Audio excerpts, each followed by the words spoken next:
नमस्कार, मी लतिका। आज मी तुम्हाला सुक्का खोबरा आणि कांद्याची चटणी बनवून दाखवणार। चटणी एकदम भन्नाट अशी होणार आहे। रेसिपी बघितली की लाईक आणि कमेंट करायला विसरू नका। त्यासाठी बघा, एक वाटी सुक्का खोबरं घेतलेलं आहे, असं पातळ काप करून घेतलेले आहेत। एक मीडियम आकाराचा कांदा घेतलेला आहे, असे छोटे छोटे तुकडे करून घेतलेले आहेत। छोटे मोठे तुकडे केले तरी चालतील। ह्याचे दीड गड्डी लसूण घेतलेला आहे। लसूण तुमच्या आवडीप्रमाणे घ्या, पण चटणी म्हटलं की थोडा लसणाचा वापर करावा। छोट्या आकाराचा एक चमचा मी जिरं घेतलेलं आहे। मिक्सरचं भांडं घेतलेलं आहे, त्याच्यामध्ये आपण खोबरं टाकून घेऊया। चटणीच्या खूप साऱ्या वेगवेगळ्या पद्धतीने मी रेसिपी तुम्हाला करून दाखवलेल्या आहेत। ह्याच्यामध्ये बघा, अशा पद्धतीचा मी कांदा कापून घेतलेला आहे, छोटा बारीक कापला तरी चालेल।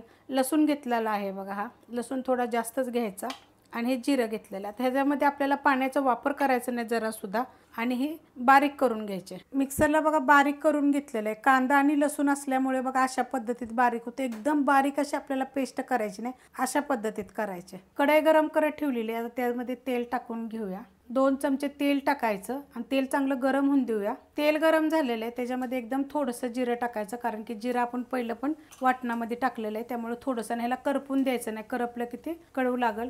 तर अशा पद्धतीत बघा, जरा भाजलं की आपल्याला टाकून घ्यायचं आहे। टाकून घेतलेलं आहे, आता हे परतून घेऊया। 1-2 मिनटं फक्त आपल्याला हे परतून घ्यायचे आहे। 2 मिनटं बघा एकसारखं परतून घेतलेलं आहे। जे आपण तेल टाकलं होतं ना, तेल बघा हे असं सोडलेलं आहे त्यानं। गॅस आपला मीडियम आहे, मीडियम गॅसवरच परतून घेतलेलं आहे। करपून द्यायचं नाही बघा, खाली एकसारखं हलवत राहायचं। आता मी गॅस जरा बारीक करते आणि ह्याच्यामध्ये आपल्याला चवीनुसार मीठ टाकायचं। चटणी म्हटलं की थोडंसं मीठ आपण जास्त टाकायचे। मिरची पावडर तिखटवाली पण आणि कलरवाली पण आहे, ही 1.5 चमचा घेतलेली आहे। आता हे पहिलं आपण मिक्स करून घेऊया। गॅस बारीकच आहे। बारीक गॅसवर बघा 2 मिनटं मी एकसारखं परतून घेतलेलं आहे, कारण कढई चांगली गरम असली की नाही की 2 ते 3 मिनटं असं परतून घ्यायचं। तर ह्याच्यामध्ये आपल्याला टाकायचे छोटा 1 चमचा आमचूर पावडर। आमचूर पावडरनं काय होतं माहिती आहे का, चव छान येते। त्यासाठी आपल्याला हे आमचूर पावडर टाकायचे। आमचूर पावडरच्या जागी दुसरं काहीही टाकू शकत नाही तुम्ही, आमचूर पावडरच टाका, तर मग तुम्हाला जशी चव पाहिजे तशी पद्धतीत येईल। जर तुम्हाला जर तसं म्हणजे नाहीच तुमच्याकडे जर आमचूर पावडर ना, तर मग तुम्ही चिंच थोडीशी टाकू शकता। पण जशी आमचूर पावडरनं चव येते ना,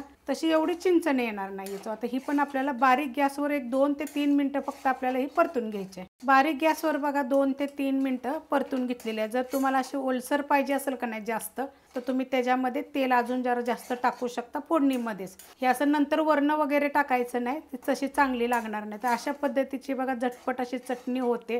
तुम्ही एवढी चटणी जरी घेतली नाही की ज्वारीची भाकरी, बाजरीची भाकरी, चपातीवर खायला तर पोटभर जेवण जाईल आणि चवीला एक नंबर राहील। आता ही चटणी बघा, आता हे किती दिवस टिकल, ही जर तुम्ही फ्रीजवर मध्ये ठेवलं ना 10 ते 15 दिवस टिकल। पण फक्त चांगल्या पद्धतीने परतून घ्या। जसं आता मी तुम्हाला सांगितलं, मीडियम गॅस, बारीक गॅस अशा पद्धतीने परतायचे, कारण ह्याच्यामध्ये कांदा लसणाचं प्रमाण आपण जास्त वापरलेलं आहे। तर त्यासाठी तशा पद्धतीत परतायची। अशी मोकळी मोकळी होती। ओलसर पाहिजे तर थोडंसं तेल टाकू शकता। भाताबर जसं डाळ भात आपण खातो त्याच्यावर पण थोडीशी घेतली तरी चांगली लागेल। आता वर ठेवायची किती दिवस, वरती जर 2 ते 3 दिवसाच्या पेक्षा जास्त दिवस राहू शकत नाही। तर थंडीचे दिवस आहे म्हणजे जास्त दिवस बी एखाद्या वेळेला राहू शकते, पण 2 ते 3 दिवसाच्या पेक्षा जास्त नाही राहू शकत। तर रेसिपी आवडली की लाईक करा, सबस्क्राईब करा, कमेंट करा आणि शेअर बी करा।